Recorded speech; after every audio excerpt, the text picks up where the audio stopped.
بسم اللہ الرحمن الرحیم نحمدہ ونصلی علی رسولہ الکریم اما بعد فاعوذ باللہ من الشیطان الرجیم بسم اللہ الرحمن الرحیم رب اشرح لی صدری ویسر لی امری واحلل عقدۃ من لسانی یفقہوا قولی اللہم ارنا الحق حقا وارزقنا اتباعہ وارنا الباطل باطلا وارزقنا اجتنابہ آمین یا رب العالمین۔ سورۃ العبسہ، یہ صورت جو ہے وہ مکی صورت ہے اور ایک رکوع ہیں اور 42 آیات ہے، اس میں 42 آیات۔ سورہ عبسہ جو ہے وہ صورت تو کلام الہی ہے اور اس کا ترجمہ اللہ کے کلام کا ترجمہ ہے، لیکن ہم جیسے انسان سے یہ ادا ہو تو ایک گھبراہٹ اور ہچکچاہٹ ہوتی ہے۔ کیوں؟ کیونکہ ابتدائی آیات جو ہے اس میں عتاب اور ناپسندیدگی کا اظہار اللہ رب العزت نے کیا ہے، اور مضمون کو اگر ادب اور تعظیم کے ساتھ ادا کیا جائے تو اصل مضمون جو ہے وہ ابھر کر کے نکھر کر کے سامنے نہیں آئے گی۔ ہمیں یہ معلوم ہونا چاہیے کہ انبیاء کرام جو ہیں وہ معصوم الخطا ہوتے ہیں، یعنی کہ جانب شر اللہ تعالیٰ کی طرف سے بند ہے ان کے لیے۔ کوئی بھی خطا، کوئی بھی غلطی جانب شر یا جانب نفس میں نہیں ہوتی ہے، ان کے نفسانیت کے بنیاد پہ ان سے کوئی بھی غلطی نہیں ہوتی ہے۔ نیت میں نعوذ باللہ معاذ اللہ کسی خطا کا امکان نہیں ہوتا ہے۔ انبیاء کرام کے نیت میں نعوذ باللہ کوئی بھی فطور، کوئی بھی کسی طرح کی برائی نہیں ہوتی ہے، لیکن یہ خطا کیسی ہوتی ہے؟ اب اس کو ایسے سمجھتے ہیں جیسے کوئی انسان نشانہ لگا رہا ہے تو وہ بہت کوشش کر کے نشانہ لگائے گا کہ وہ صحیح جگہ پہ ہی لگے، اور نشانہ صحیح لگانے کی نیت اس کی رہے گی، لیکن انتہائی کوشش کرنے کے باوجود بھی خطا ہو جائے گی، خطا ہو گئی، غلطی ہو گئی، یعنی کہ نشانہ جو ہے وہ صحیح جگہ پہ نہ لگ پایا۔ تو خطا ہوتی بھی ہے تو جانب خیر میں ہوتی ہے، یعنی انبیاء کرام سے خطا ہوتی بھی ہے تو وہ خیر کے لیے ہوتی ہے۔ نیکی کا جذبہ ان کے اندر اتنا زیادہ بڑھ جاتا ہے جس کی وجہ سے کبھی کبھار غلطی ہو جاتی ہے۔ تو لیکن یہ چیزیں جو ہے وہ انبیاء کرام کے لیے بھی نہیں ہیں کہ آپ نیکی میں اس طرح سے آگے بڑھ جائیں کہ آپ سے کسی طرح کی خطا ہو جائے، تو یہ انبیاء کرام کے لیے بھی نہیں ہے، اور پھر انہی کے ذریعے چونکہ امت کو تعلیم دی گئی ہے تو امت کے لیے بھی یہ چیزیں نہیں ہیں۔ اسلام جو ہے وہ کیا ہے؟ اعتدال سے زندگی گزارنے کی تلقین کرتا ہے تاکہ کسی کی حق تلفی نہیں ہو۔ اس کے لیے ہم 2 ایگزامپل دیکھیں گے کہ پہلا ایگزامپل دیکھیے کہ کیا ہے کہ عیسیٰ علیہ السلام کے زمانے میں نیکی کا غلبہ بہت ہو گیا۔ اب نیکی کا غلبہ ہو گیا تو لوگوں نے کیا کیا؟ رہبانیت اختیار کرنے کا ارادہ کیا۔ تو نیت کیا تھی ان کی؟ نیت تو نیکی کی تھی، لیکن انہوں نے حد سے تجاوز کیا۔ اس چیز کو اسلام نے پسند نہیں کیا ہے۔ نبی کریم صلی اللہ علیہ وسلم کے زمانے میں بھی 3 شخص عائشہ رضی اللہ عنہا کے پاس آئے اور نبی کریم صلی اللہ علیہ وسلم کے بارے میں ان لوگوں نے دریافت کیا۔ تو جب انہیں پتہ چلا تو پھر ان لوگوں نے یہ ارادہ کیا کہ ایک نے کہا کہ ہم رات بھر نماز پڑھا کریں گے، دوسرے نے یہ ارادہ کیا کہ ہم ہمیشہ ہی روزہ رکھا کریں گے، اور تیسرے نے کہا کہ ہم شادی ہی نہیں کریں گے۔ اور اس طرح سے ان لوگوں نے چاہا کہ ہم بہت زیادہ نیکی کریں گے، اور رسول اللہ صلی اللہ علیہ وسلم تو بہت بڑے بلند درجے پر فائز ہیں، اور ہم لوگ تو گنہگار شخص ہیں، عام انسان ہیں، تو ہم لوگ جو ہے وہ زیادہ سے زیادہ کریں گے۔ تو نبی کریم صلی اللہ علیہ وسلم کو جب اس بات کی خبر لگی تو انہوں نے فرمایا ان لوگوں کو کہ میں تم سب سے زیادہ متقی ہوں، سوتا بھی ہوں، جاگتا بھی ہوں، روزہ بھی رکھتا ہوں، نہیں بھی رکھتا ہوں، شادی بھی کی ہے، ازواجی زندگی جو ہے وہ بھی گزارتا ہوں، جو مجھ سے اعراض کرے گا، یعنی میرے طریقے پر نہیں چلے گا، وہ مجھ میں سے نہیں ہوگا۔ تو اتنی بڑی وعید ان لوگوں کو سنائی۔ تو یہاں سکھایا کیا یہ کہ اعتدال سے بڑھ جانا یہ خرابی پیدا کرتی ہے۔ تو امت کو رسول کے ذریعے سے اور نبیوں کے ذریعے سے جو ہے دین کا پیغام، دین کی تعلیم دی گئی ہے، جس سے، اور یہی وجہ ہے کہ یہاں رسول اللہ صلی اللہ علیہ وسلم پر جو عتاب کی بات آئی ہے، تو نیکی میں بہت زیادہ آگے بڑھنے کی وجہ سے جو خطا ہوئی۔ اب دیکھتے ہیں کہ یہ سورۃ عبسہ، اس کا شان نزول کیا ہے۔ ایک مرتبہ رسول اللہ صلی اللہ علیہ وسلم کی مجلس میں مکہ معظمہ کے چند بڑے سردار بیٹھے ہوئے تھے، اور آپ ان کو اسلام قبول کرنے پر آمادہ کرنے کی کوشش کر رہے تھے۔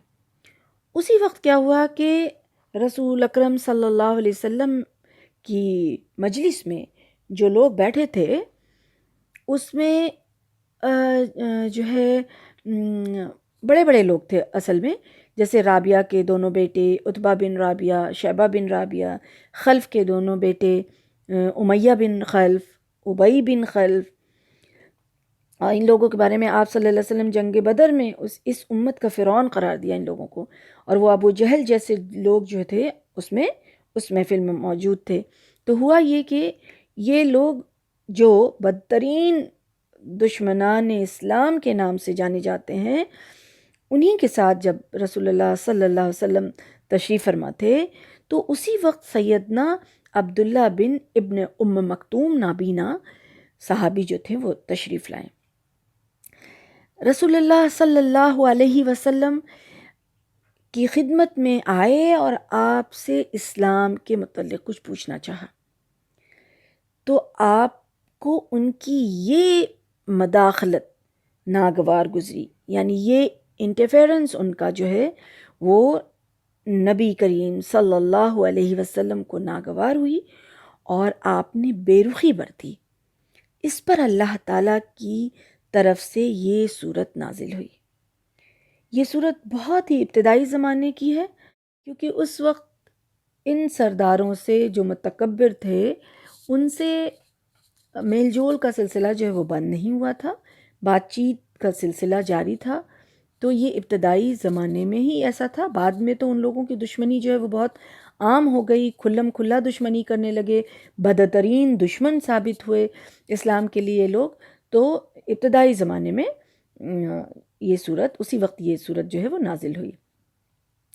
صورت کو دیکھتے ہیں انشاءاللہ۔ بسم اللہ الرحمن الرحیم۔ عبس وتولی ان جاءہم الاعمی، یعنی کہ ماتھے پر شکن ڈالا اور منہ پھیر لیا کہ ان کے پاس ایک اندھا آیا۔ یہ رسول اللہ صلی اللہ علیہ وسلم کے بارے میں فرمایا جا رہا ہے کہ انہوں نے تیوری چڑھائی اور ماتھے پر بل ڈالا۔ کیوں؟ کیونکہ اس وقت رسول اللہ صلی اللہ علیہ وسلم اس محفل میں بیٹھے تھے جہاں یہ سارے جو متکبر سردار ان کے ساتھ تھے، اور اسی دوران جو ہے یہ نابینا صحابی داخل ہوئے اور اندر آئے، اور انہوں نے رسول اللہ صلی اللہ علیہ وسلم سے آیت کا مطلب پوچھا۔ اب جو لوگ وہاں بیٹھے تھے تو رسول اللہ صلی اللہ علیہ وسلم پوری محنت کر رہے تھے، پوری کوشش کر رہے تھے کہ شاید کہ یہ سردار جو ہیں وہ بات مان جائیں، سدھر جائیں، تو قدرتی طور پر ان کو، یعنی نبی کریم صلی اللہ علیہ وسلم کو ابن مکتوم کا انٹرفیئر کرنا جو ہے پسند نہیں آیا۔ اسی کو قرآن میں عبسہ کہا، یعنی تیوری چڑھائی۔ اب یہ چونکہ نابینا صحابی تھے اور ان کو نظر نہیں آ رہا تھا، اب یہ جب آئے تو اپنی بات کو بار بار پوچھ رہے تھے، بات کچھ اور چل رہی ہے اور بات کچھ اور پوچھا جا رہا ہے۔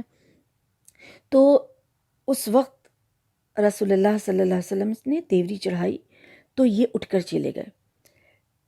آپ کو جب کوئی بھی بات رسول اللہ صلی اللہ علیہ وسلم کو پسند نہیں آتی تھی تو ان کے چہرے مبارک پر اس کے اثرات جو ہیں وہ نظر آ جاتے تھے۔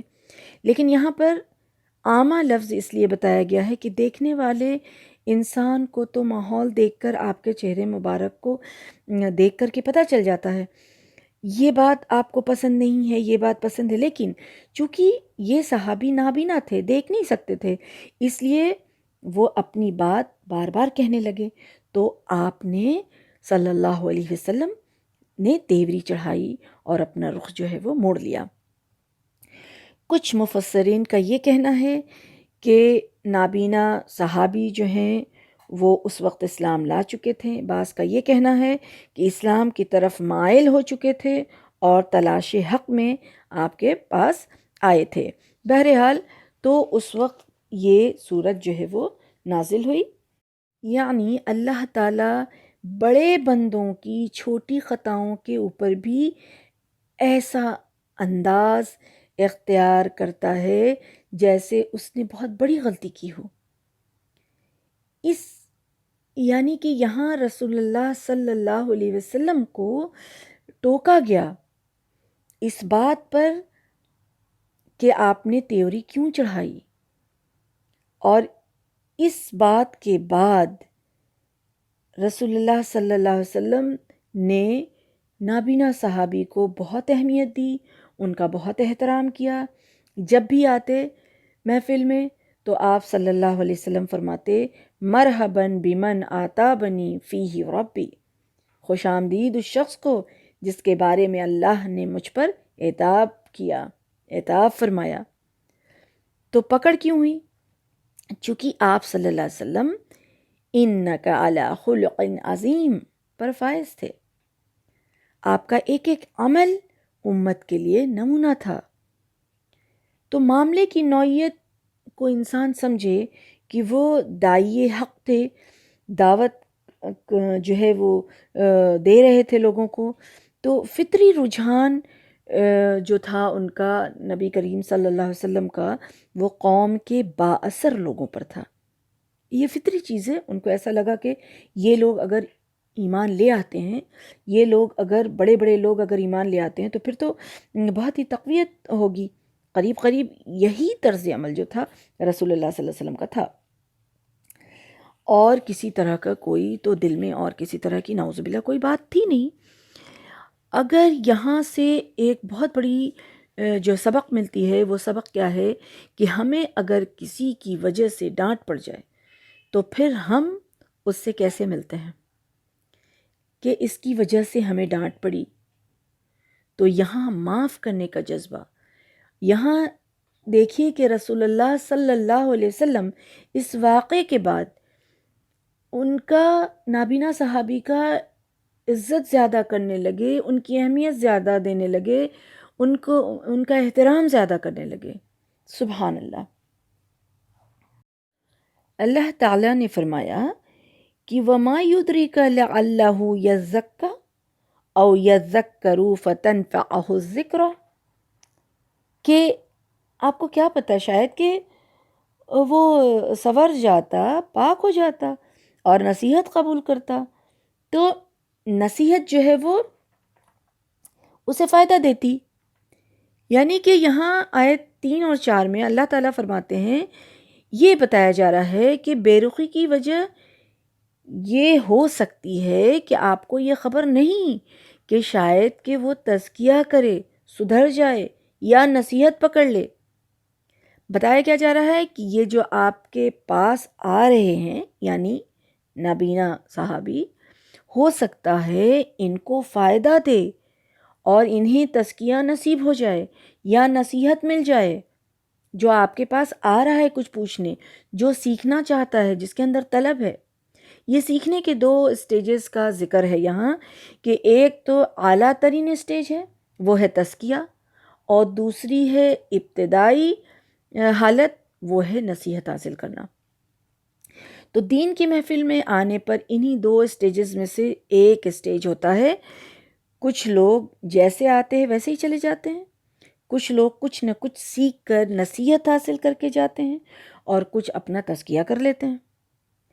تو ان کے شوق کو دیکھ کر اللہ تعالیٰ کہتے ہیں کہ شاید کہ وہ سدھر جائے یا نصیحت پکڑے، تزکیہ نصیب ہو جائے اس کو۔ یعنی دین کی محفل میں بیٹھنا، سننا، وقت لگانا، سیکھنا، سکھانا، یہ سب ضائع نہیں ہوتا ہے، بلکہ اگر تزکیہ نصیب نہ بھی ہوئی تو نصیحت تو انسان پکڑتا ہے، یاد دہانی تو ضرور ہو جاتی ہے، سویا ہوا ضمیر تو ضرور انسان کا جاگ اٹھتا ہے، اور لگا رہے ایسے راستے پر تو ایک نہ ایک دن تزکیہ بھی پا لیتا ہے۔ تو یہاں یہی بات بتائی گئی کہ آپ کو کیا پتہ، شاید کہ وہی سدھر جاتا، تو آپ نے ایسی بے رخی کیوں برتی؟ وَأَمَّا مَنِ اسْتَغْنَىٰ فَأَنْتَ لَهُ تَصَدَّىٰ، مگر جو شخص بے پرواہی کرتا ہے تو آپ اس کی ہدایت کے لیے اس کے پیچھے پڑے ہیں، حالانکہ اگر وہ نہیں سنورتا تو آپ پر کوئی ذمہ داری ہی نہیں، مگر جو شخص کوشش کرتا ہے تو کوشش کر کے آپ کے پاس آتا ہے اور وہ اللہ سے ڈرتا ہے تو آپ اس سے غفلت برتتے ہیں۔ اب استغنا سے کیا مراد ہے؟ استغنا یعنی لاپرواہی کرنے والا، یعنی کوئی فکر ہی نہیں ہے جس کو کہ کسی کی حق تلفی ہو جائے، کوئی فکر ہی نہیں ہے کہ کسی کا دل دکھے، کسی کے ساتھ زیادتی ہو جائے، کوئی غلط کام ہو جائے تو بے پرواہ ہے وہ، اس کے اندر کوئی شرمندگی کا احساس نہیں ہے، وہ شرمندہ نہیں ہوتا ہے۔ آپ ایسے لوگوں کے پیچھے پڑے ہیں، آپ ایسے لوگوں کے پیچھے پڑے ہیں، اور جو ہے آپ سے تو اس کے بارے میں کوئی سوال ہی نہیں ہوگا، آپ کے اوپر کوئی الزام نہیں آنے والا ہے، آپ کا کوئی قصور نہیں ہے، کوئی ملامت نہیں کہ اگر وہ لوگ ایمان نہیں لے کے آئیں۔ یہاں سعی کا کیا مطلب ہے؟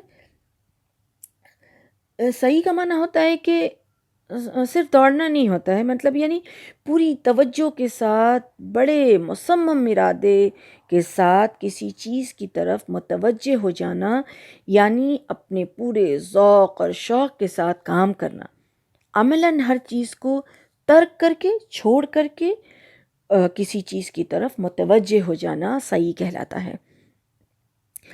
اور یخشا کیا ہے؟ یخشا یعنی ڈرنا، جس کے اندر یہ احساس ہو کہ اللہ کو جواب دینا ہے، باطل کی پیروی کر کے کہیں اللہ تعالیٰ کے غضب میں مبتلا نہ ہو جائے۔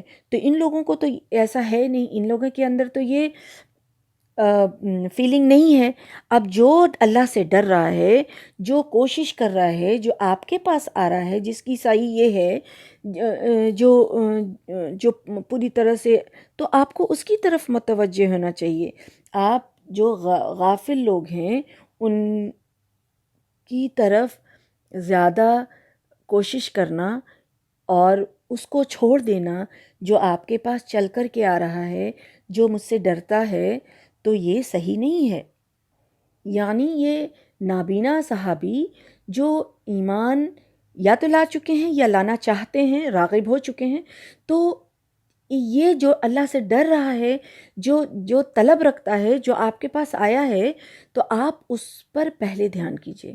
پہلا مستحق وہ ہے جو خود ہدایت کا طالب ہو۔ تو اب ان آیتوں میں تبلیغ کا طریقہ بھی بتایا گیا ہے، یہی وہ عمل ہے، نقطہ ہے جسے رسول اللہ صلی اللہ علیہ وسلم نے تبلیغ دین کے معاملے میں اس موقع پر نظر انداز کر دیا تھا، اور اسی کو سمجھانے کے لیے اللہ تعالیٰ نے پہلے مکتوم کے ساتھ آپ کے طرز عمل پر گرفت فرمائی، پھر آپ کو بتایا کہ داعی حق کی نظر میں حقیقی اہمیت کس چیز کی ہونی چاہیے، اور یہ تعلیم ہم لوگوں کو دینا مقصد ہے، امت کو دینا مقصد ہے۔ ایک ہوتا ہے داعی یعنی دعوت دینے والا، دوسری چیز ہوتی ہے دعوت، جس چیز کی طرف بلایا جا رہا ہے۔ تو داعی اپنے آپ کو گراتا ہے تو ایک حد تک فائدہ مند ہو سکتا ہے، یعنی نرم پڑتا ہے، لیکن اس دعوت کی توہین بھی ہو سکتی ہے جس کی طرف وہ بلا رہا ہے۔ داعی اپنے خلوص اور اخلاص کی وجہ سے اپنے آپ کو بچھاتا چلا جائے، گراتا چلا جائے، اور اس کے سامنے اپنے آپ کو جھکاتا چلا جائے، تو اس میں ہو سکتا ہے کہ اس دعوت کا رتبہ اور مقام جو ہے لوگوں کی نگاہ میں گر جائے۔ تو جو بات ان کو بتائی جا رہی ہے، جس چیز کی طرف ان کو بلایا جا رہا ہے، وہ چیز تو بڑی بلند ہے، وہ تو بہت ہی عظیم ہے، تو جو قرآن حکیم آپ ان کے سامنے پیش کر رہے ہیں، جو دعوت میں یہ بات بتائی جا رہی ہے، جو توحید کی دعوت دی جا رہی ہے، وہ کوئی نعوذ باللہ ثم نعوذ باللہ کوئی چھوٹی چیز تو ہے نہیں، وہ بہت بلند چیز ہے۔ اور وہ سن رہے ہیں، بار بار آپ ان کو کہہ رہے ہیں، آپ ان کو سنا رہے ہیں، اور یہ بات نہ مان کر کے، توجہ نہ دے کر کے، آپ کی بات پر دھیان نہ دے کر کے اس کی توہین کر رہے ہیں۔ تو ان دائی کو جو ہے توازن برتنے کی ضرورت ہے، یعنی بیلنس رہنے، اعتدال پہ رہنے کی ضرورت ہے، بہت زیادہ جھکنے کی بھی ضرورت نہیں ہے، اس حد تک کہ آپ ان کے نخرے برداشت نہیں کریں، یعنی اس حد تک نخرے ان کے جو ہیں برداشت نہیں کرنے چاہیے ان کے در پہ لگ جائیں، ان کے پیچھے لگ جائیں، کسی کی حق تلفی ہو جائے۔ اب ان کے پیچھے اس قدر انسان نہ لگ جائے، جس کو دین کی دعوت دے رہا ہے اس کے پیچھے اس قدر نہ لگ جائے کہ کوئی حق کی طرف آنا چاہ رہا ہے اس کی حق تلفی ہو جائے۔ ان کے لیے استغنا ورڈ کو یوز کیا گیا، یعنی یہ بے پرواہ ہیں، تو اللہ کو بھی ان کی کوئی ضرورت نہیں ہے، اللہ تو بے نیاز ہے، سبحان اللہ۔ اب یہ ابو جہل، ابو لہب ایمان نہ لے کے آئے، جبکہ دیکھا جائے تو آپ صلی اللہ علیہ وسلم فطری طریقے پر ایمان کی دعوت دے رہے تھے، کیونکہ اللہ کی سنت رہی ہے کہ انبیاء کرام کو دین کا پیغام لے کر انہی کے پاس بھیجا جاتا ہے جو حد سے زیادہ گزرے ہوئے متکبر لوگ ہوتے ہیں، جو اس قوم کے سرکش سردار ہوتے ہیں۔ موسیٰ علیہ السلام کو دیکھیے کہ موسیٰ علیہ السلام کو بھی کس کے پاس بھیجا گیا؟ فرعون کے پاس بھیجا گیا۔ اسی طرح سے جب بھی کوئی سردار کی طرف بھیجا جاتا ہے تو اگر وہ اسلام قبول کر لے تاکہ دین جو ہے نافذ ہونے میں، دین کے پھیلنے میں آسانی ہو، اس لیے اصل عتاب رسول اللہ صلی اللہ علیہ وسلم کی طرف نہیں ہے، اصل ڈانٹ رسول اللہ صلی اللہ علیہ وسلم کو نہیں ہے، بلکہ کفار قریش کہ ان سرداروں پر کیا گیا ہے جو اپنے تکبر اور ہٹ دھرمی سے، حق سے بے نیاز ہو کر آپ کی تبلیغ کو حقارت کی نظر سے، نیچی نظر سے دیکھ کر کے رد کر رہے تھے۔ تو اصل ڈانٹ ان کو ہے۔ یہ ایسا ہی ہے جیسے کسی شخص کو کسی قوم کے پاس، کسی گروپ کے پاس بھیجا جائے کہ وہاں جا کر کے یہ تعلیم دو، یہ کام سکھاؤ، یا کسی کام پہ اس کو رکھا جائے۔ اب وہ کیا کر رہا ہے؟ وہ گیا، جس کام کے لیے اس کو بھیجا گیا ہے وہ کام کر رہا ہے، لیکن اس کا سارا دھیان کدھر ہے؟ اس کا سارا دھیان ان لوگوں پر ہے جو سیکھنا نہیں چاہتے ہیں، ان کی کوئی توجہ نہیں ہے، ان کی کوئی خواہش نہیں ہے، ان کی کوئی دلچسپی نہیں ہے۔ انہی لوگوں پر یہ ساری صلاحیت اور محنت کر رہے ہیں تاکہ وہ سیکھ جائے، تاکہ وہ جان جائے، ہم جس کام کے لیے آئے ہیں ان کو سکھا دیں۔ اور کچھ ایسے بھی لوگ ہیں جو خواہش مند ہیں، جو طلب رکھتے ہیں، جو سیکھنا چاہتے ہیں، ان کو نظر انداز کر دیں کہ چلو یہ تو سیکھنا چاہتے ہیں، ان کو بعد میں سکھا لیں گے یا یہ سمجھ جائیں گے۔ تو یہاں تو آپ کیا کہیں گے؟ ان کو انسان یہی کہے گا نا کہ کیا کہے گا کہ ان کے پیچھے کیوں پڑے، اور چلو رہنے دو، دفع کرو ان کو، سیکھنا ہی نہیں چاہتا ہے تو پھر کیا ضرورت ہے اپنا وقت ضائع کرنے کا، ہے نا؟ تو اسی طرح سے یہاں جو ہے اللہ تعالیٰ کہہ رہے ہیں کہ ان کو آپ چھوڑ دیجئے، جس کو شوق ہے، جو اللہ سے ڈرتا ہے، آپ اس پر دھیان دیجئے، اپنے رویے میں اعتدال برتیے۔ اسی لیے دین میں کہا گیا ہے کہ اپنوں میں پہلے دین پھیلاؤ۔ جو لوگ بے دین ہیں ان سے پہلے اپنے اخلاق کو بلند کرو، اپنے دل کو صاف کرو اور درگزر کرو، معاف کرو، اور اپنے لوگوں کو پہلے دین سکھاؤ۔ کیونکہ یہ چیز کیا ہے؟ یہ جو ہے وہ نصیحت ہے۔ اللہ تعالیٰ فرماتے ہیں کلا انہا تذکرہ فما شاء ذکرہ، ایسا ہرگز نہیں چاہیے، یہ قرآن تو ایک نصیحت ہے، جو چاہے اسے یاد رکھے۔ تو یہاں فرما رہے ہیں اللہ تعالیٰ کی نصیحت ہے۔ نصیحت سے مراد کیا ہے؟ قرآن، اس قرآن کے بارے میں کہ یہ قرآن جو ہے وہ نصیحت ہے، یعنی یاد دہانی کی چیز ہے۔ ہرگز نہیں، ایسے لوگوں کو آپ اہمیت نہیں دیجیے جو اس سے منہ موڑتے ہیں، وہ مغرور کہیں کسی غلط فہمی میں نہ پڑ جائیں۔ یعنی ان کے اندر اتنا غرور ہے کہ کہیں کسی غلط فہمی میں نہ پڑ جائیں. یہ تو تذکرہ ہے، یعنی یاد کرا دینے والی چیز ہے. یعنی آپ کے علم میں یہ بات تھی لیکن کسی وجہ سے آپ بھول گئے ہیں، تو اس سے مراد قرآن ہے. تو یہ کیا ہے؟ بنیادی جو حقائق ہے اس کائنات کے، اور اسی کا نام جو ہے ایمان ہے. بنیادی حقائق ایمان ہے.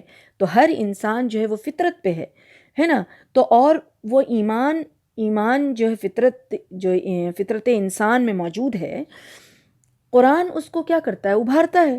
ہر انسان فطرت پہ پیدا ہوتا ہے، یعنی وہ ایمان کے ساتھ پیدا ہوتا ہے، لیکن وہ جس گھر میں پیدا ہوتا ہے وہ اس کے جیسا بن جاتا ہے. یعنی کہ اس کے ماں باپ اس کو یا تو مجوسی بنا دیں یا نصارہ بنا دیں، جس ماحول میں وہ پیدا ہوتا ہے اس طرح سے بن جاتا ہے. تو قرآن کیا ہے؟ قرآن اسے ابھارتا ہے، اسے یاد دلاتا ہے.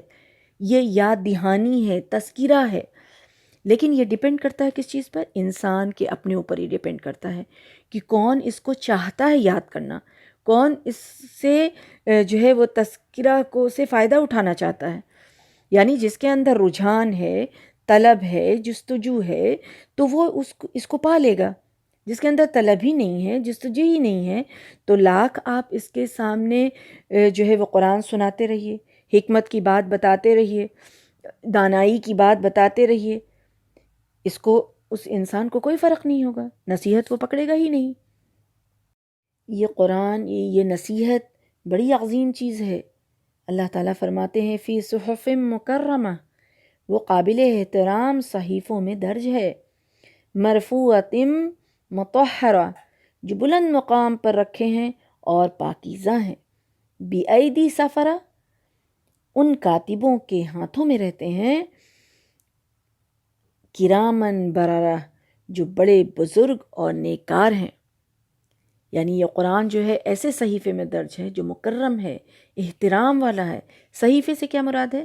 صحیفے سے اس میں 3 رائے لی جاتی ہے. ایک رائے تو یہ لی جاتی ہے کہ لوح محفوظ، دوسری رائے یہ لی جاتی ہے کہ یہ کتاب، یہ قرآن، یہ بھی تو صحیفہ ہی ہے، اور تیسری رائے یہ لی جاتی ہے کہ صحف اولیٰ، یعنی پچھلے کتابوں میں بھی موجود ہے. لیکن اصل رائے جو ہے وہ پہلی رائے ہی ہے، یعنی کہ لوح محفوظ. صحف سے مراد لوح محفوظ، جس میں ساری آسمانی کتاب لکھی ہوئی ہے، فرشتے بھی وہیں سے نقل کرتے ہیں. یعنی ام الکتاب لوح محفوظ اصل ہے، اور یہ قرآن اس کی جو ہے وہ نقل ہے. اور پاک ہیں، اس میں خالص حق کی تلقین. یہ جو کتاب ہے یہ پاک ہے، اور اس میں خالص حق کی تعلیم پیش کی گئی ہے. بلند مرتبے والی یہ کتاب ہے، نہایت ہی بلند، بہت ہی بلند مرتبے والی پاکیزہ کتاب ہے. ہر طرح کے شک و شبہ سے پاک ہے. صرف پاک فرشتے ہی اس کو ہاتھ لگاتے ہیں. قرآن کی شان کیا ہے کہ اس کی آیات جو ہیں وہ لوح محفوظ میں 7 آسمانوں کے اوپر نہایت معزز مرتبہ والے صاف ستھرے صحیفوں میں محفوظ ہے. اس لیے دنیا میں بھی ایمان، تقوی رکھنے والے اس کا احترام کرتے ہیں، اس کو عزت دیتے ہیں، بلند رکھتے ہیں. بلند رکھنے سے مراد کیا ہے؟ بلند رکھنے کا مطلب یہ نہیں ہے کہ اس کو کہیں اوپر رکھ دیا جائے. بلند رکھنے کا مطلب ہے کہ اس کو اہمیت دیتے ہیں، اس قرآن کو اہمیت دیتے ہیں. اپنی عملی زندگی میں اس قرآن کو بلند رکھتے ہیں، اس کو اہمیت دیتے ہیں. اپنے جسم کی، روح کی، خیالات کی، نیت کی پاکی کا خیال رکھتے ہیں. اس سے قرآن سے تعلق رکھنے کے لیے یہ جو ہے وہ ضروری ہے. قرآن سے تعلق رکھنے کے لیے کیا ضروری ہے؟ کہ انسان اپنے جسم کی، اپنے روح کی، اپنے خیالات کی، اپنی نیت کی پاکی کا خیال رکھے. اور ایسا کرتے ہیں کون لوگ کرتے ہیں؟ جو لوگ ایمان والے ہیں، تقوی والے ہیں، وہ لوگ ایسا کرتے ہیں اور اس کو بلند درجہ دیتے ہیں اس قرآن کو. اور اس میں جو فرمایا گیا ہے سفرہ، سافر جو ہے سفرہ کی جمع ہے، اس کا مطلب کیا ہوتا ہے؟ کاتب، لکھنے والا، یا قاری، کسی چیز کا کھلنا، ظاہر ہونا، بیان کرنا۔ سفرہ پڑھنے اور لکھنے دونوں کے لیے استعمال ہوتا ہے۔ لکھنے والے کو سافر کہا جاتا ہے، وہ اس لیے کیونکہ لکھنے والا اپنے خیالات کو ظاہر کر دیتا ہے، یعنی وہ اپنے دل کی بات لوگوں کے سامنے بیان کر دیتا ہے، ظاہر کر دیتا ہے، اس لیے اس کو سافر کہتے ہیں۔ بررہ، نیک کار، نیک، یہاں بھی قرآن کی عظمت بیان کی گئی ہے، جو اس کو پڑھتے ہیں، اٹھاتے ہیں، وہ نیک لوگ۔ تو یعنی اس کتاب کو پڑھنا اور نہ پڑھنا، اس کے بغیر زندگی گزارنا اور اس کے مطابق زندگی گزارنا، دونوں ایک جیسا نہیں ہے۔ یہاں بھی قرآن کی اہمیت بتائی جا رہی ہے۔ کرامن، کرامن یعنی معزز، معزز، بہت ہی احترام والے۔ بررہ نیک کار، اور کرامن بہت ہی معزز، با احترام، یعنی کسی چیز کے وعدہ خلافی کرنے کی یا حق تلفی کرنے کی مطلب ان سے کوئی اندیشہ بھی نہ ہو کہ ایسا کر بھی سکتے ہیں۔ اور حدیث میں اس کے متعلق آتا ہے کہ صحیحین میں آتا ہے کہ الماہر بالقرآن معسا سفرتن کرامن بررہ، جو شخص قرآن کا ماہر ہو، عمدگی خوش دلی سے پڑھتا ہو، تو وہ فرشتوں کے درجے کو پا لیتا ہے۔ سبحان اللہ، قرآن کا ماہر۔ اب قرآن کا ماہر کس کو کہتے ہیں؟ ماہر سے کیا مراد ہے؟ ماہر کا مطلب ہے کہ صرف قرآن کو پڑھنا نہیں، اس کے مفہوم کو جانتا ہو، اس کے مفہوم کو جاننے والا ہو۔ تو پہلے کیا تھا؟ پہلے قاری بھی عالم کو کہا جاتا تھا، جو قرآن کا علم رکھتا ہے اس کو ہی قاری کہا جاتا ہے، جبکہ انڈیا پاکستان میں کیا ہوتا ہے کہ لوگ قاری اسی کو کہتے ہیں جو قرآن کی تلاوت حافظ ہے، اس کو قاری کہتے ہیں، بلکہ قاری بھی عالم کو ہی کہا جاتا تھا۔ ماہر، تو ماہر کیا ہوا؟ علم اور حکمت کی مہارت رکھنے والا، اور قرآن کا پڑھنا اللہ نے اس کی زبان پر جو ہے وہ رواں کر دیا ہو، اور وہ بڑی ہی عمدگی کے ساتھ اسے پڑھتا ہو۔ اللہم اجعلنا منہم، اللہم اجعلنا منہم، اللہم اجعلنا منہم، آمین یا رب العالمین۔ اللہ سبحانہ وتعالی ہم سب کو قرآن کا ماہر بنا دے، آمین یا رب۔ یعنی علم اور حکمت کی مہارت انسان رکھے، قرآن کو سمجھے، اس کے مفہوم کو جانے، پھر اس قرآن کو پڑھے، تو اللہ تعالیٰ اس کی زبان پہ قرآن کو رواں کر دے، یعنی وہ فلوئنسی کے ساتھ قرآن کو، خوش دلی کے ساتھ پھر قرآن کو پڑھے، بڑی عمدگی کے ساتھ، تو وہ ماہر ہوتا ہے۔ پھر حدیث میں کیا آتا ہے؟ ہماری دلجوئی کے لیے، ہمارے دل کو خوش کرنے کے لیے اور خوشخبری دی گئی ہے، اور فرمایا کہ جس پر شاق گزرتا ہے، محنت مشقت سے وہ قرآن پڑھتا ہے، اس کو دوہرا اجر ملے گا۔ سبحان اللہ، یعنی جو ماہر ہے ان کو فرشتوں کا درجہ حاصل ہوگا۔ ایک پہلو سے ایک شے بلند ہے، یعنی جو ماہر ہے اس کو فرشتوں کا درجہ حاصل ہوگا، تو ایک پہلو سے ایک شے اس کا بلند ہو گیا، دوسرے پہلو سے دوسرے شے کی اہمیت جو ہے وہ زیادہ ہو جاتی ہے، یعنی درجہ اونچا ان کا ہو رہا ہے جو ماہر ہیں، لیکن اجر دوہرا ان کو مل رہا ہے جو ماہر نہیں ہے، جو اٹک اٹک کر کے پڑھتے ہیں، ان کا درجہ بلند، درجہ جو ہے وہ ان کا جو ہے دوہرا ان کو اجر مل رہا ہے۔ تو یعنی دونوں طرح سے، کس طرح سے، سبحان اللہ، سبحان اللہ، اللہ سبحانہ وتعالیٰ کے حکم سے آپ صلی اللہ علیہ وسلم نے ہماری دلجوئی کے لیے فرمایا۔ کیا فرمایا؟ کہ آپ نے صحابہ کرام سے سوال کیا کہ دیکھو مجھے بتاؤ کہ تمہارے نزدیک سب سے حسین، اعظم ایمان کس کا ہے؟ اعظم ایمان کس کا ہے؟ حسین ایمان کس کا ہے؟ تو صحابہ کرام نے فرمایا کہ الملائکہ، یعنی فرشتوں کا ایمان۔ تو رسول اللہ صلی اللہ علیہ وسلم نے فرمایا کہ وہ تو رب کے نزدیک ہیں، رب کے پاس ہیں، تو پھر ان کا ایمان اعظم نہیں کیسے ہو سکتا ہے؟ تو وہ تو یعنی کہ ہونا ہی ہونا ہے۔ تو پھر فرمایا کہ الانبیاء، نبیوں کا ایمان۔ تو انہوں نے کہا کہ ان کے پاس تو وحی آتی ہے۔ تو پھر فرمایا کہ نحنو یعنی ہم. تو رسول اللہ صلی اللہ علیہ وسلم نے فرمایا کہ میں تمہارے مابین موجود ہوں، یعنی تمہارے درمیان میں موجود ہوں. اب مثال، اگر بھٹی کے پاس کوئی انسان بغیر محنت کے ایسے ہی صرف بیٹھا رہے تو حرارت تو اس کو ملے گی. وہ تو کوئی محنت نہیں کر رہا ہے، لیکن اس کو تو حرارت مل رہی ہے نا بھٹی کے پاس بیٹھنے سے. تو رسول اللہ صلی اللہ علیہ وسلم نے فرمایا کہ تمہارے درمیان تو میں موجود ہوں، میری صحبت سے تمہیں یہ مقام حاصل ہو گیا ہے. اسی طرح سے فرشتے تو اللہ کے نزدیک ہیں تو ان کو یہ مقام حاصل ہے. انبیاء کے پاس تو وحی آتی ہے تو ان کو یہ مقام نصیب ہے. تمہارے درمیان ہم موجود ہیں تو تمہیں یہ مقام حاصل ہو گیا ہے. تو تینوں کی نفی کرنے کے بعد آپ صلی اللہ علیہ وسلم نے فرمایا ان اعظم الخلق علی ایمانا لاخواننا. یہ ہمارے لیے اور آپ کے لیے رسول اللہ صلی اللہ علیہ وسلم نے استعمال کیا اخواننا. سبحان اللہ. یعنی میرے نزدیک تو ایمان سب سے زیادہ دل کو لبھانے والا، حسین، دل خوش کرنے والا ان کا ہوگا جو میرے بعد آئیں گے، جو میرے بعد آئیں گے. سبحان اللہ. انہیں تو وہ صحیفے ملیں گے جن میں اللہ کی کتاب درج ہوگی. میرے صحبت سے تو وہ فیضیاب نہیں ہوں گے، یعنی ہم تو ان کے درمیان موجود نہیں ہوں گے. وہ تو اس صحیفے پر ایمان لائیں گے، یعنی اس کتاب پر ایمان لائیں گے. اعظمیت کے اعتبار سے، حسن کے اعتبار سے، دل کو لبھانے کے اعتبار سے ان کا ایمان حسین ہوگا. سبحان اللہ. یہ کس کے لیے رسول اللہ صلی اللہ علیہ وسلم نے فرمایا؟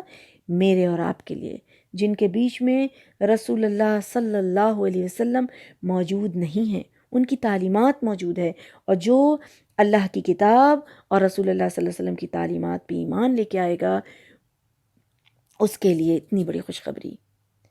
اب یہاں ایک چیز کو سمجھ لینا ہے کہ افضلیت اور اعظمیت میں فرق ہے.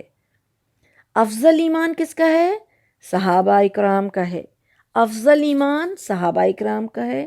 اعظمیت یعنی حسین ایمان کہا گیا ہے، دل کو خوش کرنے والا ایمان کہا گیا ہے. اعظمیت والا حسین ایمان جو اب اللہ کی کتاب اور رسول اللہ صلی اللہ علیہ وسلم کی تعلیمات پر ایمان لے کے آتا ہے، اس کے لیے رسول اللہ صلی اللہ علیہ وسلم نے خوشخبری دی. سبحان اللہ. تو بنیادی طور پر لکھنے والے سے مراد کون ہے؟ فرشتے ہیں. پھر ان صحابہ کرام کی طرف اشارہ ہے جنہوں نے اسے ایسا لکھا اور ایسا جمع کیا جس میں نہ تو کسی طرح کی کمی بیشی ہوئی، نہ تو کوئی تحریف ان لوگوں نے کیا، نہ تو کچھ اس میں تبدیلی کی، بلکہ اس کو ان چیزوں سے پاک رکھا جو آج ہمارے پاس قرآن موجود ہے. تو یہاں جو ان لوگوں نے اس محبت، شوق اور چاہت کے ساتھ اس کو لکھا اور کوئی غلطی نہیں کی، تو ہمیں اس سے کیا سبق ملتا ہے؟ سبق یہ ملتا ہے کہ جس کو قرآن مل جائے، جس نے پڑھ لیا، اس کو چاہیے کہ ظاہری اور باطنی طہارت کا خیال رکھے، اس کو اپنے عملی زندگی میں ڈھالے اور اپنے ایمان کو حسین، اپنے ایمان کو اعظم بنانے میں لگ جائے، کوشش کرے، ماہر بننے کی کوشش کرے، پڑھنے پڑھانے، سیکھنے سکھانے میں لگا رہے تاکہ مہارت حاصل کر سکے. اور مہارت کسی کو بھی ایک بار میں حاصل نہیں ہوتی ہے کہ ایک بار قرآن کو پڑھ لیا، ایک بار قرآن کو سیکھ لیا تو مہارت حاصل ہو گئی. نہیں، قرآن کو پڑھتے رہنا، پڑھاتے رہنا، سیکھتے رہنا، سکھاتے رہنا اور اس میں لگے رہنے سے انشاءاللہ مہارت حاصل ہوگی. کیونکہ مہارت کو ہم نے سمجھ لیا کہ مہارت کیا ہے. پھر اللہ تعالیٰ نے فرمایا کہ جو ایسا نہیں کرتے ہیں تو لعنت ہو انسان پر، وہ کیسا منکر حق ہے. اب یہ عام ہے، یہاں ہر انسان نہیں بلکہ وہ انسان مراد ہے جو بغیر کسی حق کے، بغیر دلیل کے قیامت کو جھٹلاتا ہے۔ تعجب کے ساتھ یہ کہا جا رہا ہے کہ کیوں اتنا ناشکرا ہے، کس چیز نے اس کو اتنا ناشکرا بنا دیا ہے، اور قرآن جیسی عظیم کتاب پر ایمان کیوں نہیں لاتا ہے، کیوں اس کو جھٹلا رہا ہے، کیوں اس کو نہیں سمجھتا، اس کی حقیقت پر غور و فکر کیوں نہیں کرتا۔ کس چیز نے اس کو اتنا متکبر بنا دیا ہے کہ وہ کفر پر آمادہ ہو گیا؟ آخر وہ کس بل بوتے پر اللہ کی آیات سے انکار کرتا ہے اور اللہ کی ناشکری کرتا ہے؟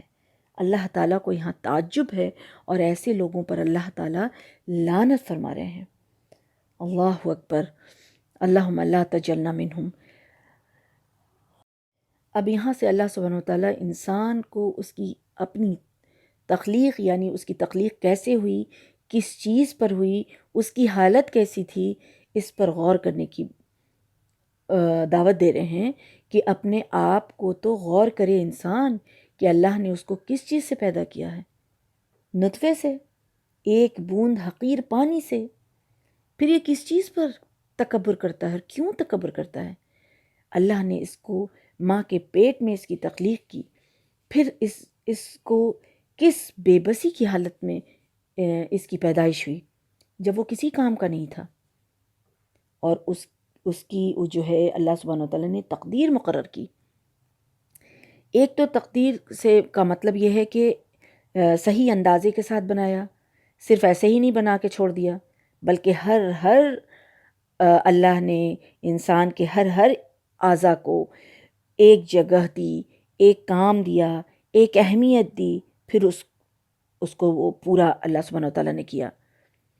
ایزا صحیح سلامت ہوں گے کہ نہیں، کہاں ہوں گے، کیسے ہوں گے، کیا کام ہوگا، جسم اس کا کیسا ہوگا، رنگ اس کا کیسا ہوگا، قد کتنی ہونی چاہیے، اس کی جسامت کتنا ہونا چاہیے، آواز اس کی کیسی ہونی چاہیے، ذہن اس کا کیسا ہونا چاہیے، صلاحیت اس کو کیا کیا دینا چاہیے، اس کا خاندان کیا ہے، اس کا ماحول کیا ہے، اس کی پرورش کیسی ہوگی، یعنی یہ ساری چیزیں اللہ نے ایک اندازے کے ساتھ بنایا، اور جس کے لیے جو صحیح ہے وہی اس کو دیا اور اس کے لیے مقدر کیا۔ اور دوسرا معنی اس کا یہ ہے کہ بچہ جب ماں کے پیٹ میں ہوتا ہے تو جب وہ بن رہا ہوتا ہے تو ساتھ ہی ساتھ اللہ تعالیٰ اس کی تقدیر بھی لکھ دیتے ہیں، اس کی تقدیر بھی لکھ دیتے ہیں کہ اس کی عمر کتنی ہوگی، وہ کہاں مرے گا، وہ کہاں دفن کیا جائے گا، یعنی ہر چیز جو ہے اس کی لکھ دی جاتی ہے ماں کے پیٹ میں ہی۔ کہا جاتا ہے کہ 4 چیزیں لکھ دی جاتی ہیں، کیسے عمل کرے گا، اس کی عمر کتنی ہوگی، رزق کتنا ملے گا، انجام اس کا کیا ہوگا، یعنی کہ وہ خوش بخت ہوگا یا بدبخت ہوگا۔ یہ 4 چیزیں جو ہے ماں کے پیٹ میں ہی لکھ دی جاتی ہیں۔ کسی چیز کو وہ چاہ کر بھی نہیں بدل سکتا ہے۔ اپنے خاندان کو کوئی انسان چاہے تو کیا وہ بدل سکتا ہے کہ اس خاندان میں کیوں پیدا ہوا، اس خاندان میں کیوں نہیں پیدا ہوا، اس ماحول میں کیوں پیدا ہوا، اس ماحول میں کیوں نہیں پیدا ہوا، اس جگہ کیوں پیدا ہوا، اس جگہ کیوں نہیں پیدا ہوا؟ تو پھر ایسی کون سی چیز ہے جس کی وجہ سے وہ ناشکرا ہو گیا ہے؟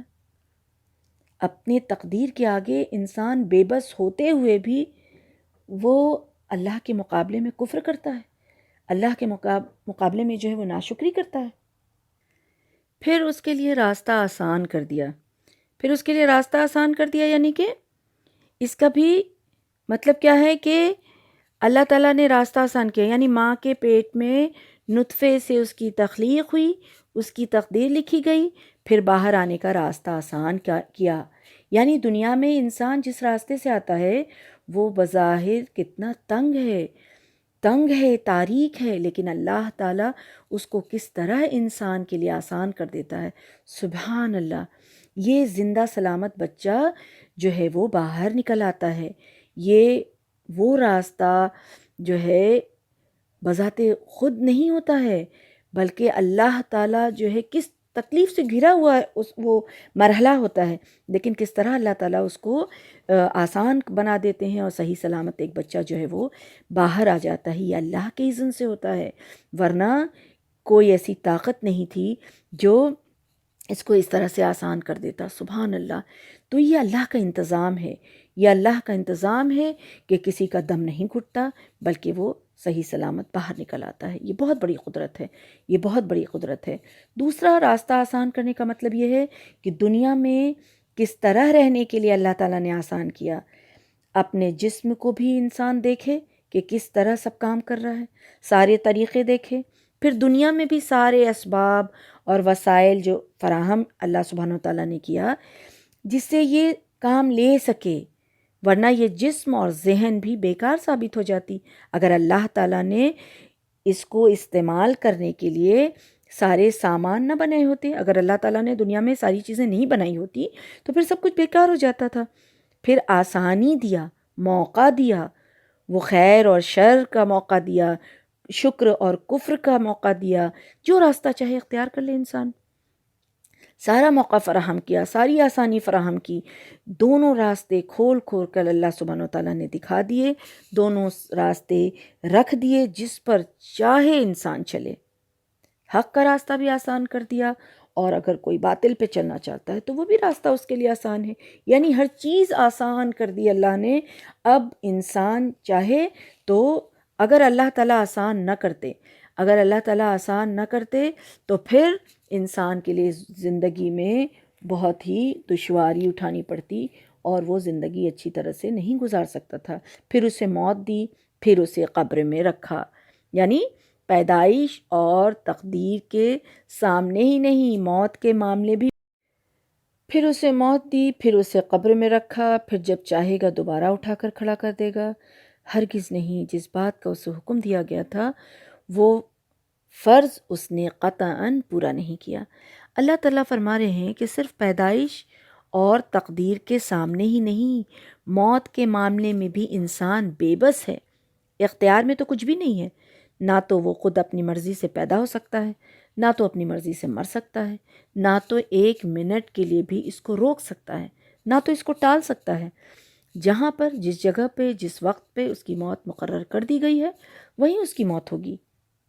اور جہاں تک قبر کا سوال ہے، یہ تو اللہ کا کرم ہے کہ اللہ تعالیٰ نے کوے کے ذریعے سے جس طرح اندر ڈالنا ہے وہ سکھا دیا کہ مٹی کے اندر ڈال دو، لیکن اللہ چاہے تو کوئی بھی نوعیت کی قبر ہو سکتی ہے، چاہے وہ مٹی کے اندر جائے، چاہے وہ سمندر کے اندر چلا جائے، چاہے وہ آگ کے اندر چلا جائے، چاہے وہ کسی درندے کے پیٹ میں چلا جائے، ہر جگہ وہ اس کی قبر ہی ہے۔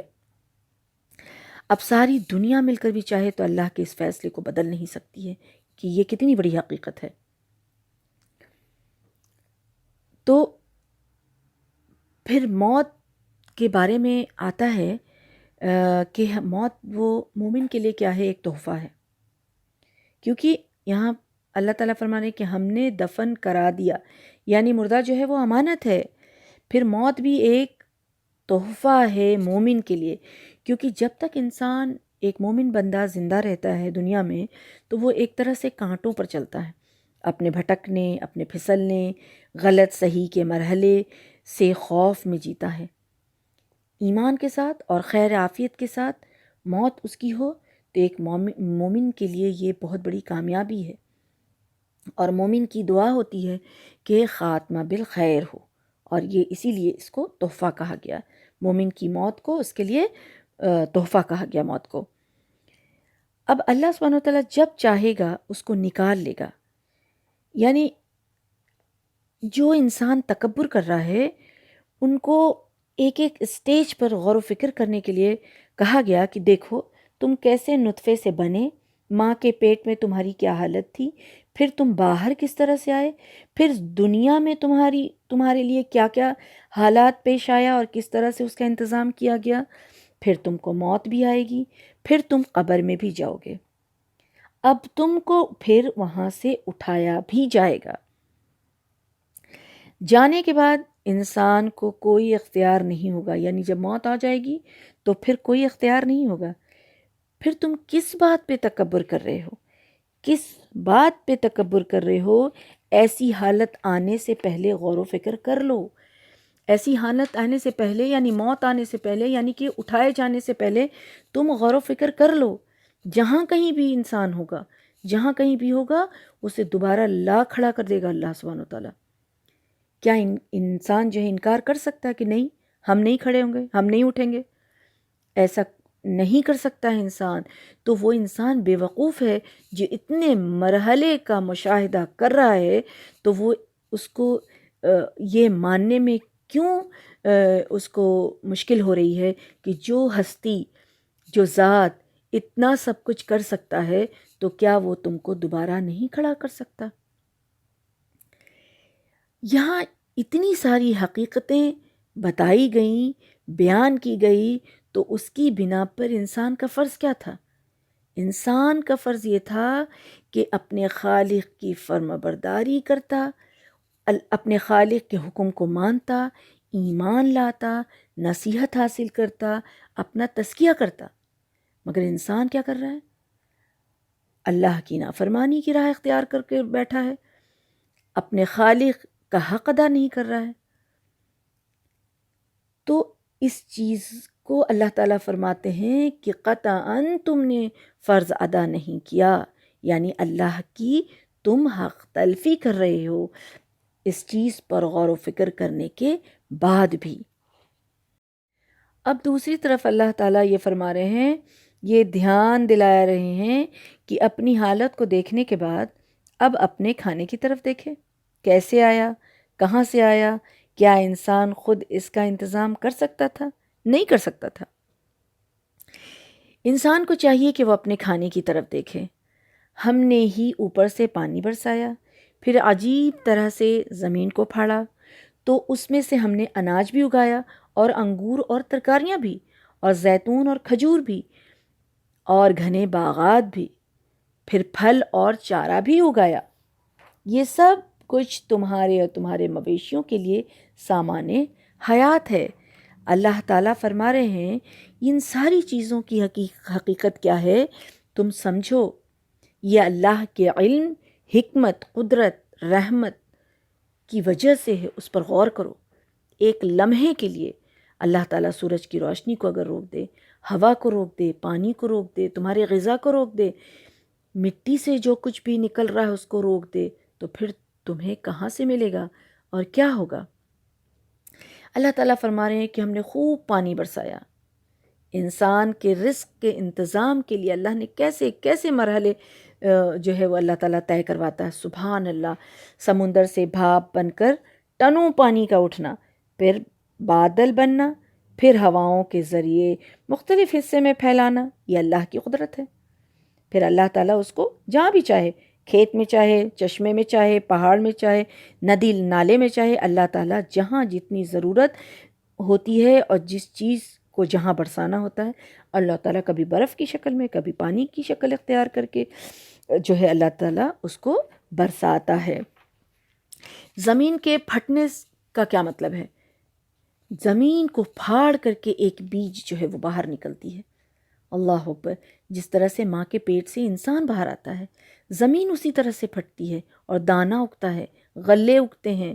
غلے میں اللہ تعالیٰ نے ایک ایک چیز کا یہاں ذکر کیا کہ انگور ہے، ترکاری ہے، زیتون ہے، کھجور ہے، پھلوں کے گھنے باغ ہیں. سبحان اللہ، سبحان اللہ. اللہ سبحانہ تعالیٰ نے ان ساری چیزوں کو انسان کے لیے بنایا. اب صرف تمہارے لیے نہیں بنایا، اب یہ بھی دیکھو کہ صرف تمہارے لیے نہیں بلکہ جانوروں کے لیے بھی. جن جانوروں سے تم اپنے یہ جو خدمت لیتے ہو، اس جانور سے تم خدمت لیتے ہو، تمہیں ان سے کچھ اور بھی فائدے ہوتے ہیں. مثال کے طور پر تم اس کا گوشت کھاتے ہو، تم اس پر سواری کرتے ہو، تم اس کا دودھ اور مکھن کھاتے ہو، اس سے بھی اور دوسری چیزیں بھی بناتے ہو، تو تمہارے خوراک کے طور پہ بھی تم اس کو حاصل کرتے ہو. سبحان اللہ، سبحان اللہ. ایک ایک چیز اللہ سبحانہ تعالیٰ اس پر غور و فکر کرنے کی دعوت دے رہے ہیں کہ تمہارے لیے بھی اور پھر ان جانوروں، مویشیوں کے لیے بھی جو تمہارے ہی کام آتے ہیں، ان کا بھی انتظام اللہ نے کیا ہے. کیا یہ سب اس لیے کیا کہ سب چیز سے تم مطمئن ہو جاؤ اور پھر اللہ کے ساتھ ہی کفر کرو؟ جس نے تمہارے لیے اتنا انتظام کیا تم اسی کے ساتھ کفر کرو. اللہ تعالیٰ کی اتنی ساری نعمتوں کو پا کر کے انسان کو چاہیے کہ اس کا شکر گزار بندہ بن جائے، اس کا فرما بردار بندہ بن جائے. یہ سارے احسانات ہیں اللہ کے بندے پر۔ انسان کو اللہ تعالیٰ موت بھی دیتا ہے تو وہ بھی احسان ہے، قبر بھی مہیا کراتا ہے وہ بھی احسان ہے، اس کو دنیا میں جو ہے اتنی چیزیں فراہم کرا رہا ہے وہ بھی اللہ کا احسان ہے۔ تکلیف سے سخت جب بےتاب انسان ہو جاتا ہے مگر اس وقت بھی انسان کو کبھی کبھی موت نہیں آتی ہے۔ تو بہت ساری ایسی حالات ہیں، انسان اس کا مشاہدہ کر رہا ہے، اگر اس پہ تھوڑا سا گہرائی سے غور و فکر کرے تو پھر اللہ کے اس احسانات کو وہ ضرور سمجھے گا اور پھر اللہ کی فرمانبرداری میں ضرور وہ لگ جائے گا۔ اب زندگی کے آخری مرحلے، موت اور اٹھائے جانے کے بعد جو سب سے بڑی حقیقت ہے اور وہ ہے قیامت، اس کا ذکر ہے کہ فَإِذَا جَاءَتِ السَّاخَّةُ، پھر جب کانوں کو بہرا کر دینے والی آ پہنچے گی تو کیا ہوگا؟ تو آدمی اس دن اپنے بھائی سے بھاگے گا۔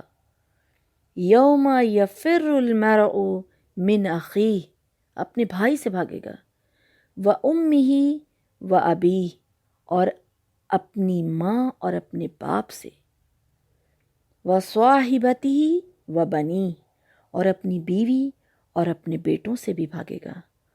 اللہ اکبر۔ لِكُلِّ امْرِئٍ مِّنْهُمْ يَوْمَئِذٍ شَأْنٌ يُغْنِيهِ، اس دن ہر شخص کی ایسی حالت ہوگی جو اسے دوسروں سے بے پرواہ بنا دے گی۔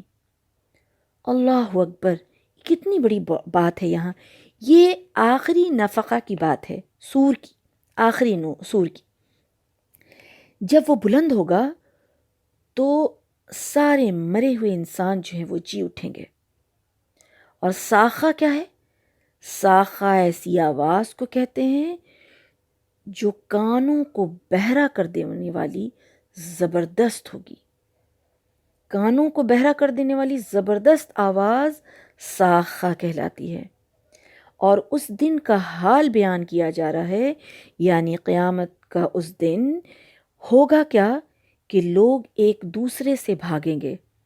جو دنیا میں اتنے پیارے تھے، جن کے لیے سب کچھ کیا، ایک تو یہ وجہ ہوگی بھاگنے کی کہ اپنی یہ حالت ہوگی کہ کہیں اس سے کوئی مدد مل جائے۔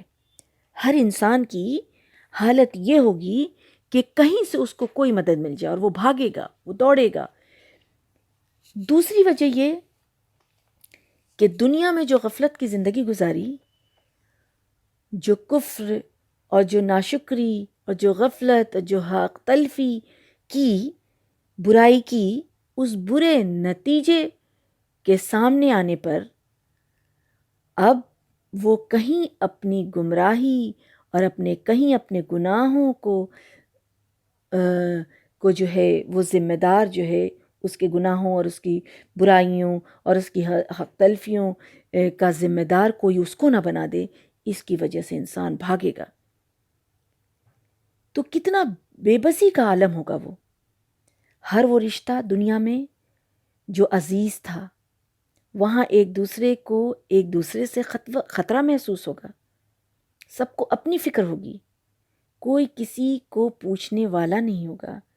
جس رشتے کے لیے انسان دنیا میں، چاہے وہ بھائی کا رشتہ ہو، ماں باپ کا رشتہ ہو، بیوی بچوں کا رشتہ ہو، ہر کوئی ایک دوسرے کی خاطر حق تلفی کرنے میں لگا ہے، کفر کر لیتا ہے، ناشکری میں ہے، غفلت کی زندگی گزار رہا ہے، اس کی محبت میں، کہ دنیا کی محبت اور دنیا میں ان لوگوں کی محبت، یہ کوئی بھی لوگ ایک دوسرے کے وہاں کام نہ آئیں گے، بلکہ سب کو اپنی اپنی فکر ہوگی، سب ایک دوسرے سے بھاگیں گے، سب ایک دوسرے سے منہ چھپائیں گے، کوئی کسی کو پوچھنے والا نہ ہوگا۔ ہر کوئی یہی چاہے گا کہ اے اللہ ہمیں بخش دے، ان سب کو جہنم میں ڈال دے۔ اللہ اکبر۔ آج جس کے آرام اور جس کی خوشی کے لیے انسان ابدی خوشی سے غفلت میں ہے، آخرت سے غفلت میں ہے، جس کو خوش کرنے کے لیے اور جس کی خوشی کے لیے کل قیامت کے دن انہی کو انسان کہے گا، وہی انسان کہے گا کہ اللہ اس کو جہنم میں ڈال دے اور مجھے بخش دے، مجھے چھوڑ دے۔ تیسری بات یہ ہے کہ کہیں ترس نہ آ جائے۔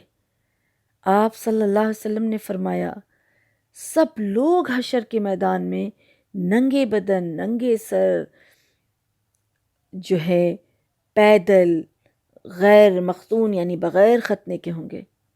یہ حالت ہوگی، اور ایسی حالت میں بھی کوئی کسی پر نظر نہ ڈالے گا۔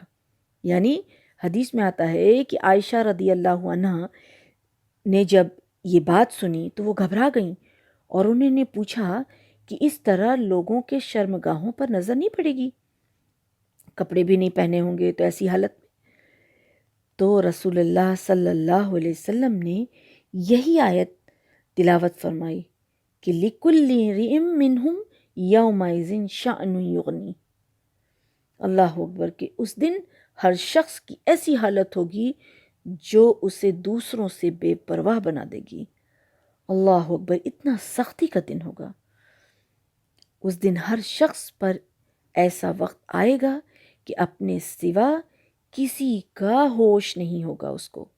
تو اس دن سے باخبر کیا جا رہا ہے کہ تم ایسی غفلت کی زندگی نہ گزارو، ایسی ناشکری کی زندگی نہ گزارو، ایسے کفر کی زندگی نہ گزارو، ایسے حق تلفی اور برائی اور گمراہی کی زندگی جو ہے نہ گزارو کہ اس دن جو ہے سختی کا عالم دیکھنا پڑے اور اس سختی کے عالم میں تمہاری کوئی مدد کرنے والا نہ ہو۔ دنیا میں گناہ کے کاموں میں ایک دوسرے کی مدد کرتے تھے، آج ایک مجرم دوسرے کو، یعنی آخرت کے دن ایک مجرم دوسرے مجرم پر الزام دینے میں لگا رہے گا کہ میری گمراہی کا سبب تو وہ بنا تھا، میرے گمراہی کا سبب وہ بنا تھا۔ اس لیے ہر قریبی جو ہے، ہر قریبی، ہر نزدیکی اپنے ایک دوسرے قریبی سے، اپنے ایک دوسرے نزدیکی سے دور ہی رہنے کی کوشش کرے گا۔ تو دنیا میں اللہ تعالیٰ بتا رہے ہیں کہ دنیا میں گناہ کے کاموں میں ایک دوسرے سے دور رہو، دنیا میں برائی کے کاموں میں ایک دوسرے سے دور رہو، دنیا میں نیکی کے کاموں میں مدد کرو، دنیا میں برائی کے کاموں میں مدد نہ کرو۔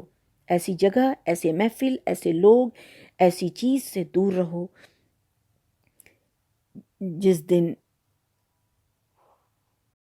کیونکہ اللہ تعالیٰ فرما رہے ہیں کہ کچھ چہرے چمک دمک رہے ہوں گے، ہنستے ہوئے خوش خرم ہوں گے، اور کچھ چہروں پر تو اس دن غرد پڑی ہوگی، سیاہی چھائی ہوئی ہوگی۔ یہ وہ لوگ ہوں گے جو کافر اور بد کردار ہوں گے۔ یعنی اللہ کے یہاں وہاں محشر میں لوگ دو گروہوں میں بٹے ہوں گے، اور ان کی علامات ان کے چہروں سے نمایاں ہوں گی، نظر آئے گی ان کے چہرے سے۔ اللہ کے فرمانبردار جو ہوں گے ان کے چہرے حشاش بشاش، کھلکھلاتے مسکراتے ہوئے ہوں گے، خوش ہوں گے، خرم ہوں گے، دل میں بھی ان کے خوشی کی لہر دوڑتی ہوئی ہوگی، اور کچھ لوگوں کے چہرے پر ہوائیاں اڑی ہوں گی، رنگ جو ہے خوف کے مارے زرد پڑا ہوگا۔ وہ لوگ اللہ کے نافرمان ہوں گے۔ اور یہ کون لوگ ہوں گے؟ جو کافر ہوں گے، ناشکرے ہوں گے، بدکار ہوں گے، جو اپنے نفس کے تقاضے کو پورا کرتے ہوئے ہوں گے، اور جن کے بارے میں اس صورت کے آیت نمبر 17 میں اللہ تعالیٰ نے لعنت کی۔ منکرین حق، جو حق کا انکار کرنے والے، کیسا ناشکرا ہے۔ تو ایسے لوگوں کا ایسا حال ہوگا۔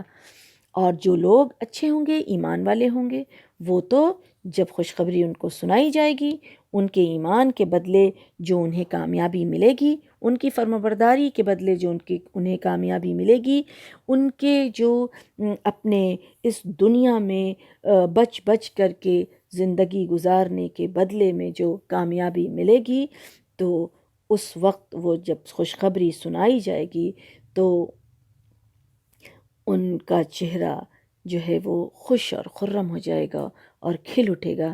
اللہ سبحانہ و تعالیٰ سے دعا ہے کہ اللہ سبحانہ و تعالیٰ نے جو اس صورت میں سارے مرحلے سے گزارا اور ایک پوری زندگی کا جو ہے وہ خاکہ کھینچ کر کے ہم امت کو تعلیم دی کہ ہمیں کیا کرنا ہے اور کیا نہیں کرنا ہے، کیا حشر ہو سکتا ہے اور کیا حشر ہونے والا ہے، تو اللہ سبحانہ و تعالیٰ ہمیں اسے سمجھنے اور اس پہ عمل کرنے والا بنا دے۔ اللہم اجلنا منہم، ایسے لوگوں میں شامل کر دے جو کامیاب ہوں گے، خوش اور خرم ہوں گے، حشاش اور بشاش ہوں گے۔ آمین یا رب العالمین۔